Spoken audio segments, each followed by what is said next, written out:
The Considered Life by Stéphane Boublil. Chapter 5. Family. This is not an easy subject for me, because I am only just discovering family now. Not the people, the experience. It was Father's Day a while back, and for the occasion my son, Zoel, who had been forcibly borrowed by my mother to go on a cowboy-themed road trip through Wyoming, emailed me a drawing of himself riding a horse and yelling, "I love you!" My 3-year-old daughter, Lilu, against my vehement warnings and her mother's better judgment, found a way into a princess costume crafted by the very best children Disney can buy, and after emphatically requesting that the Beauty and the Beast soundtrack be played at full volume, she looked up at me with her manga-style eyes and sheepishly asked, "Can you dance with me, Papa?" And if that weren't sword enough for my heart to be slayed, as nap time beckoned, my wife, the professional grade life form in our family, seemed to propose midday intercourse with a smile as big as a canoe. I could not resist, as much as I tried, any such goodwill coming from these people whom, it must be said, I barely know. Please, I beg you, do not mistake the admittedly optimistic tone of this introduction for a cheerful paraphrasing of the Great Expectations episode from 8 is Enough Season 2. I assure you that I am nothing if not still basically discontent with the reproductive orders I was made to follow, which from the title of a few books in the parenting section, such as Larry Bleidner's Mac Daddy Mastering Fatherhood Without Losing Your Style, Your Cool, or Your Mind, or Ben George's The Book of Dads, Essays on the Joys, Perils, and Humiliations of Fatherhood, I see that I am not alone in feeling. I was a reluctant father at first, and second. Upon the arrival of the jellified beast that first dared gestate in and exit from my chosen partner in an undercooked 7-month, I was less than thrilled. A feeling reciprocated by the critter, I might add, even though after so many discussions, the decision to move forward with the creation of another French-Cuban heir to our unholy union was mutual. We wanted 1.5, I 1 and she 2. But I have to admit that during the pregnancy I felt more annoyance than empathy.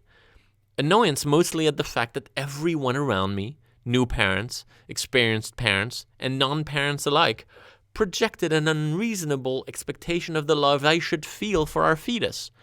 A notion I rebuffed by threatening, while brandishing a rusty wire hanger, that I can get rid of this thing right now if I want to, right now. All I'm saying is that I felt pressure to love a being who, for all I knew then, would not agree with me on the vast superiority of the original cut of the Magnificent Ambersons over the Robert Wise butchered but studio-approved version. So how could I possibly pre-endorse such a person? Loving the chosen, my wife, for example, felt much easier in comparison. Delightful even for being the result of comparison and thoughtful selection. And even if we know, as students of history, that mistakes can happen, we actually accept the possibility of failure as the price of choices. So it is for imperialistic invasion and life mates. Alas, not so with progeny. Parents need to realize that we are, in fact, hardly giving life once we decide that procreation is the next step after the dowry exchange. That life will be painfully paid for during years of throbbing anger, trying to come to grips with, why did I do this? I remember standing there with the literally bloody thing in my hand, truly not knowing what to think, feel, or do with it. It was thankfully swiftly taken away from me by caring professionals and rushed to the neonatal intensive care unit where it would be monitored, tested, and prodded for a whole month before it would be released to us, its designers. But when they did let it out, there was no handbook to go with it. No attached instructions, no repair kit, that which had been used to finding nestled with most purchases from IKEA. What to do now? Here I am, holding this non-verbal commodity, being asked to love it, just like that, out of the box. Not gonna happen, sorry. All I can see at this point is what seems to be a rather badly sealed wrinkle tube, at one end of which nutrition enters, and at the other end constantly leaks out. Not very well made, or fun. This doesn't look like me. I can hold my food in. I can change the channel on the remote. I can pit Aristotelianism against Pyrrhonian skepticism and not break a sweat. What can it do? So, what's next? I can hope, I guess, that with age, it will change. I did, I think. I was able to grasp some light at the end of some tunnel with the passage of time, which gave my life meaning outside of the debt of pseudo-gratitude I was told I owed my parents for merely being there. I grew out of that tunnel. Barely, fractured and scarred, but I grew out of it. And so perhaps it will be with my children. Perhaps I will get used to them as soon as they get used to me. Probably by the time they migrate out of the nest, the most common timetable and probably the reason why a lot of people never truly close that chapter of their lives. Perhaps that is exactly what happens. Parents spend 18 years decrypting the cipher of their kids' language, mistakenly thinking they've got it, then misunderstanding the rest of their lives until finally, and only then because death beckons, an effort is made on both parts to see the world through the other's eyes. And, right, I got it now, occurring seconds before the final goodbye. If that's the case, it would be pretty sad. I hear you muttering back there. Sure, maybe. I don't know if it's sad or simply natural progression, but it sounds about right to me. And so, it's settled. I shall wait to understand these critters as more than a simple compendium of all that I find evil. Noise, disregard for symmetry, neglect of unpasteurized cheeses, disrespect of my 8 hours of sleep, unwillingness to go to hell when asked, inability to hold a drink, in need of constant protection from staircases. In fact, sending the kids away to their inexplicably doting grandparents reminds couples of all that we miss, as we quickly revert to the mollusk-like creatures we were when we first met, spending days in bed, talking to each other, eating well, watching R-rated movies, making sweet, sweet love. Our lives suddenly perfect, childless and perfect. In those moments, I realize that my life has slowly disappeared into a black hole, from which Neil deGrasse Tyson tells us it is almost impossible to emerge, even if it is not so much actual time, but rather perceived time that is lost in the equation. The truth is that spending 15 minutes with a child, even one that has been demonstrated through tests and testimony under oath to be yours, feels like 2 hours. And not a fun 2 hours. We're talking about, how do you not understand that this Lego bridge has no structural integrity? 2 hours. And yes, one-cell creatures live and reproduce within your body as they cause infections, so I wouldn't put those in your mouth if I were you. 2 hours. That shit takes brain time away like you wouldn't believe. And so I continue to wonder what marvels lie ahead. As we inform them that running with scissors is problematic at best, teach them that boys are not allowed in their bedrooms, and that, when I was their age, I used to walk the violin lessons barefoot in the snow all the way to the next village 35 miles away, so they should be grateful to have a Metro card. I am hopeful it will be all right. All this pressure to be ostensibly good to our children, however we define it, is really what eventually turns us into, I hate to say it, parents. That's right, parents. No longer human beings. No longer free to choose our destiny and roam the earth in search of pastures, greener and otherwise. Nope, stuck is what we are, in a quicksand of our kids' mucus. Point is, love has nothing to do with my bitterness today as I write these bitter lines, but the well-being I feel after having slept for 24 hours in a 48-hour period, thanks to Gina's mother's generosity, is something these children stole from us. And although I cannot get it back, ever, I would like it known by them so that they can build up decades of guilt and show up at my 94th birthday with tears of regret. That's all. On the other hand, I am quite conscious that they have given me a second shot at looking at childhood from a much rosier place than I have until now. To see their sense of wonder shamelessly blooming reminds me of mine. To see their flaws challenged and unresolved reminds me of mine. To see their need to both grow older too fast and remain infantile reminds me of, well, me. Case in point, I was lying with Zoel one night when he was 3, one hell of a day behind me, and I was preparing to read him his prescribed chapter on the necessary delights of toilet training when, for some reason, he remarked on the armpit hair peeking from underneath my t-shirt. I know, classy. Genuinely curious, he asked what that was under there. And I did my best to explain that, as part of the aging process, hair slowly grows in unlikely and not altogether useful places. He asked when that seemingly supernatural phenomenon would happen to him, and I answered that the stringy fleece would reveal itself in time, when he grew up. Suddenly, his eyes filled with tears. Shocked at his reaction to unexpected hair growth, I quickly inquired about the reasons for his weeping. Between sincere and by now snot-filled sobs, he answered that he didn't want to be a grown-up. My heart sank to my feet. I had no idea the news of eventual body pelosity could fill a child with such dread, although as a vigilant trimmer I could certainly understand. As gently as I could, I nudged him for further explanation. He said that if he grew up, he wouldn't be himself anymore, that we, his parents, that he loved so much, would then probably not recognize him, that he would have to leave our house and find another one, and he didn't want to ever have to do that he wanted to be a kid and stay home forever. A tad heavy from a kid about to read Everyone Poops. But as I got to thinking, squeezing him in my arms and clumsily telling him that it would all be okay, I realized he was right. He would indeed soon not be the person he now saw in the mirror. We would, one day, not recognize him when he came back from Cancun with a shaved head and herpes, and he would absolutely then have to leave our house and try to support his skank whore of a pregnant girlfriend by himself.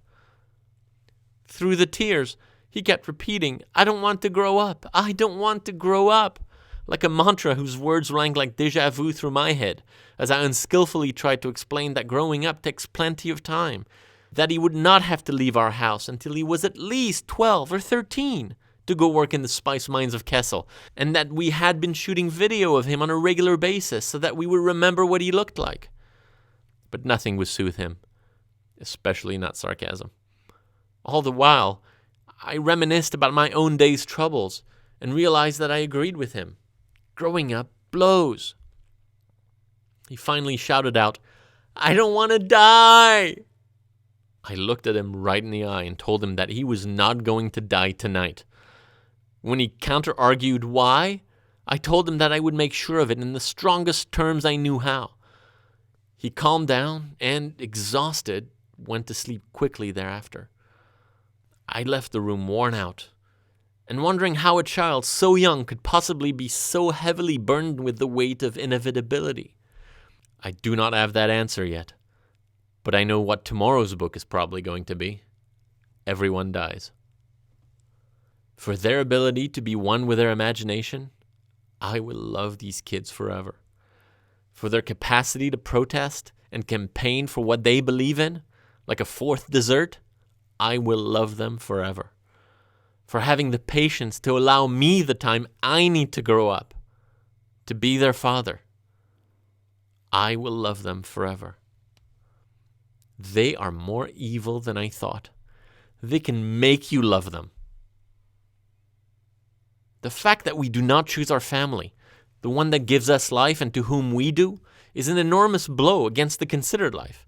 And I think that is why I personally rejected the very idea, not to mention the people, for a very long time. Unlike just about everything except your own body, a family is thrown in your face at birth.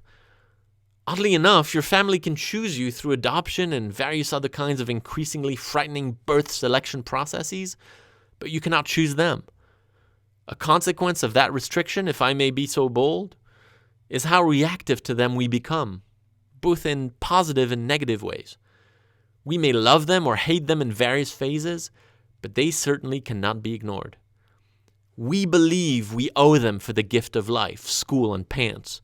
A disputable debt they often ever so subtly reinforce every chance they get, thereby introducing unnecessary power struggles. Moreover, since we take their presence for granted, we do tend to act and talk to them without much consideration for the fact that they are unmistakably individuals before they are kin. Mostly, we see them in one light only, more like a set of one-dimensional cards in a game than a community of people. We usually see them as authority figures or entertainment figures or enablers. Rarely do we experience them as multifaceted people who have lives outside what happens in the home. Each has a job, a hobby, passions, likes, and dislikes. I readily admit that I never knew or frankly even cared to find out what kind of people my parents are, to ask all the questions we are so in a hurry to ask when on the edge of termination. Not only don't we seem to care, but we don't seem to mind not knowing, which is troubling. Pride, shyness, an unwillingness from the elders to give up the sheen of perceived wisdom when the mystery is eradicated, or understandable apprehensiveness from the youths to give their seniors the weapon they need to shoot them down with criticism. Probably all of the above, which is unfortunate, because the net result of such attitudes is reluctance from both generations to make the first step toward the other, for fear of repudiation. Considering we live our lives either providing or living under the protective umbrella of age to those we produce or come from, it is odd to think that we would not willingly break down the superficial barriers of tradition and or politeness in order to truly attempt to have an impact on and acquire knowledge from those inseparable from us. The dynamic of family is set at the start. The hierarchy set by age, a concept common to most human systems. The older, the wiser, and the younger, the more naive. Parents are always perceived as smarter than children, uncles smarter than nephews, and so on, all part of the greater circus. Yet the young incurably believe themselves to have it all figured out by the time they are 3, by definition sharper-witted than preceding generations. That is the way of youth, thankfully, to conscientiously exceed the ambitions, if not the achievements, of their contextual ruling class. That creates friction, to say the least, throughout families with children feeling misunderstood and parents who feel the need, as is the privilege of each passing age group, to rectify the mistakes they made by clumsily overprotecting their heirs. I think what one part of this human equation does not take into account, and the other misunderstands, is the fact that individual past must be considered, taken, returned from, or concluded, even within a close-knit family.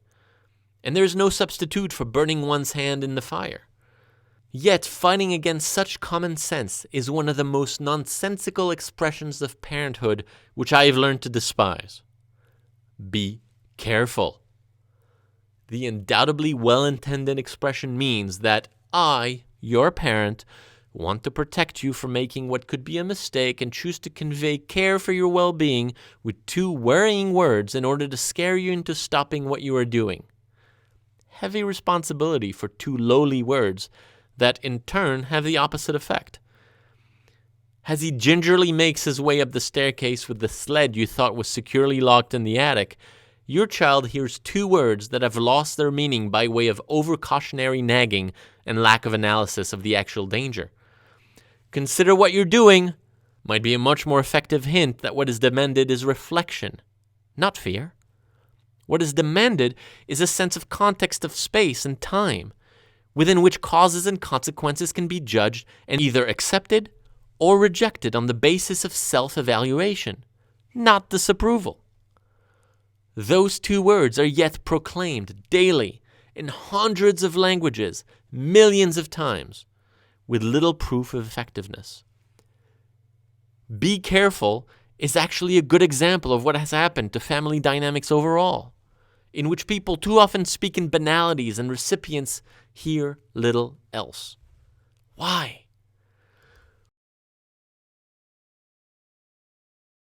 Or a friend, in theory. They are with you for as long as they or you live, and egos need to be protected. You do not want to speak your mind because even though honesty is always the best policy, within a family you will bruise very easily in a way that friends and lovers don't, in theory. In a family, whether you admit it or not, you're still trying to impress each other at every encounter. You still participate in power struggles during which you want to prove something, anything, to the surrounding generations in a mixed bag of challenge and deference. Sure, your elders kept you alive until such time that you were able to feed yourself, but is that enough reason to command respect? I'm not sure. Does it command a sense of loyalty? Certainly. But this push and pull often results in passive-aggressive relationships in which participants will not say what they mean and rarely mean what they say. So many years spent sweeping feelings under the rug that if they were finally picked up and dry cleaned, they might jeopardize the future of the bond and call the past into question. Which I guess is what Thanksgiving is for. When the steam valve bursts into a verbal explosion of, "You never acted like a father!" or "I don't even recognize you anymore." All rarely meant, yet vociferously tossed at members near and far. Of course I'm generalizing, but all the same, there is a preponderant lack of truthful communication in families, which even if not precluding finding each other fascinating or talented or honorable or worthy of love, destroys opportunities for dialogue. With a little consideration for their personalities, for their humanity, we could treat our relatives with at least the intellectual regard we offer people we don't know. It is always striking to me how polite we are by default to strangers, how we give them the benefit of the doubt, try to find out about them before we judge them too harshly, even though we usually size them up in a few seconds anyway. Yet, that is a luxury we rarely afford our own people, especially as we grow older. Sure, you knew your sister when you were both children, but you were different people then, even more different as you entered your teens and now adulthood. Do you ever take the time to actually find out who your sister is now? And does she take the time to find out who you are now and how you have evolved? To take a willful approach to this mechanism is the only way to understand this family dynamic as a developing process and not let old habits rot us from the inside. It is very easy to get used to hating this uncle because he was mean to you when you were 11. You are 35 now, and even though you cannot recall the incident, your body remembers that feeling when you see him making his way through the crowd at Aunt Esther's funeral to claim the hello you have denied him all day by hiding behind the bar for reasons even you cannot really explain. And you think you shouldn't ask yourself whether it is time to reevaluate that relationship? That is what the considered life helps you do, to not be afraid to ask those questions. The first question I might ask is, who is my son? Who is my daughter? Who is my mom and who is my dad? Who are these people so close to me? Happily, we start asking these questions of ourselves at about the same age we wonder about them, finding answers about one in the other, and vice versa. Hints about who you are or who you might be, who you might become, are hidden within the folds of who your parents are. And of course, you will change, and they will change. And so your opinion will naturally evolve as well. I think that you gain a sense of purpose by doing this, for your own life, for your own discoveries. Understanding your offspring, understanding your wife, or understanding your brother can only provide insight into you. Understanding of the surrounding others is but a mirror into how they see you. And in that mirror, elements of you abound. This may actually be one of the least understood parts of the process of self-knowledge. If you think about it, don't you, when the time comes to study a subject, any subject, go to specialists or specialized literature in order to gain a modicum of objective understanding over the particularities? And if one person will not or cannot provide absolute objectivity, won't you attempt to form an opinion based on a composite study of several parties who each understand a different facet of the subject at hand, hence giving you an opportunity to put it all together for and by yourself? Now, why wouldn't you apply the same principle to yourself? Look at your family. They are the specialists. They are the ones who have spent the most time looking at you, judging you, silently or otherwise. They are your Google. You, on the other hand, have spent the least time with yourself of all the people you know. Why? Because you're too busy looking at others and studying them. The insights that the people closest to you provide by the simple act of their presence can, as we said, be positive or negative, but either way, they are learning tools required in the search of a considered life, in which there is no such thing as objectivity, but infinite subjectivities. To afford myself such subjectivity is why I would not be bullied into loving my children at firstborn. Inasmuch as I cannot yet exactly say that I regret their births, for they keep looking at me in a way that makes me feel like I actually did something, I have to admit to wondering about the balance between the effort and rewards of bringing them into the world and raising them. Every parent will tell you, in that ever so affected grin, that sure, it's really hard work, but it's worth every minute. Fuck you, it's worth every minute. That's right, you heard me, new dad with nothing to lose by pulling every last naive victim into your dark, duplicitous web. Of course I understand now. You don't want to be alone, feeling like the half-wit that you are in front of everybody, giving the schmuck nod to all the other dads you see with a front-loaded Baby Bjorn pouch while beatifically cruising the organic newborn aisle at Whole Foods because you know, nothing but the best for your baby. Since all of us have been brainwashed into believing that new lives are sacred, to be preserved, quasi-ordained, certainly destined, we look upon those cherubs as if indeed they might be made of pure, flawless, and genuine material, which they cannot be since they are made of you. And because it would be shockingly contemptible for us not to revere such an expression of the ultimate in human manufacturing, we bestow upon the creatures the highest of compliments, love. And if, God forbid, we do not feel such sentiment welling from our bellies at the time, or within a week of the thing's birth, we are made to feel guilty, inappropriate, if not downright sinister by those people for whom it was, apparently, not even a question. But that is because we are idiots. Perhaps this is a male-specific feeling, but I know that some of you who may not have entertained the idea of climaxing inside a fertile female for the express purpose of decreasing the world's food supply with another mouth to feed that looks like you might not understand what I am talking about. Of course I will love my child, you assume. It will be the most amazing moment of my life, you assure yourself. Fine, maybe. But a large part of me, the goy part, believes that even when you do feel that way, while Alien, the musical, is previewing in your partner's vagina at the moment of truth, it is mostly because you not only believe that you are supposed to, but that you would be a wretched human being if you didn't. I didn't. Not for lack of trying, mind you. It's just that it seemed utterly ridiculous to force empathy at the time. Call me a monster if you like, but the fact remains that love is a very complex feeling, one that demands much of you, that insists on judgment, something that is simply not possible to feel, as much as I would like the opposite to be true, about an hour old. One often grows to love people with whom one spends consequential amounts of time.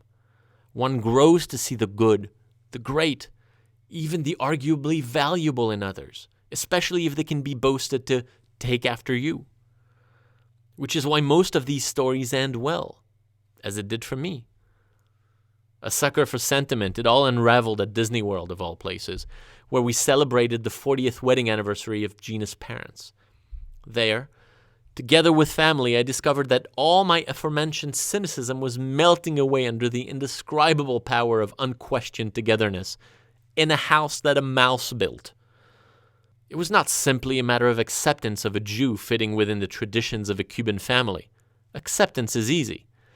But that of a willful search for understanding into why their daughter chose me, and why I was worthy of choice. From the teacups to the haunted house, by way of fake Tibet, I understood that I was not merely accepted, I was loved. And not out of a particular obligation, but rather satisfaction, something I was happy to discover I was not completely immune to. Ever since, the somewhat conditional love we express for those we choose, and their mother, has felt much more meaningful.